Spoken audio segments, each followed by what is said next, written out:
നീ എന്താ ഇവിടെ? എന്നെ ഇവിടെ കെട്ടിച്ചാണ്. ഈ കമ്മിറ്റി ഓഫീസിലോ? കല്യാണം കഴിഞ്ഞല്ലേ?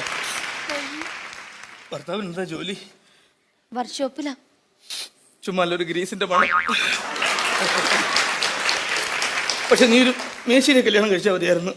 അതെന്താ ചേട്ടാ? അതാകുമ്പോ നിനക്കും നല്ലോണം തേക്കാൻ അറിയാലോ. രണ്ടുപേർക്കും ഇറങ്ങാറുണ്ടല്ലോ സൈറ്റിലോട്ട്. ഇപ്പൊ വരാന്ന് പറഞ്ഞ് ചേട്ടൻ ബോംബൊക്കെ പോയല്ലേ. ഇന്ന് വരും നാളെ വരും എന്ന് എത്ര നാളെന്ന് വെച്ച് ഞാൻ കാത്തിരിക്കാനാ. ഇതൊന്നുകൂടി സ്നേഹം കണ്ടില്ലെന്ന് പറഞ്ഞ് വേറെ കെട്ടത്. കാഞ്ചനമാലയെ പോലെ കാത്തിരിക്കുമെന്ന് ഞാൻ കരുതി. ഇതിനെ പോലെ ഏതെങ്കിലും വെള്ളത്തിൽ വീണ് ചത്തിട്ടുണ്ടാവുമെന്ന് ഞാനും കരുതി.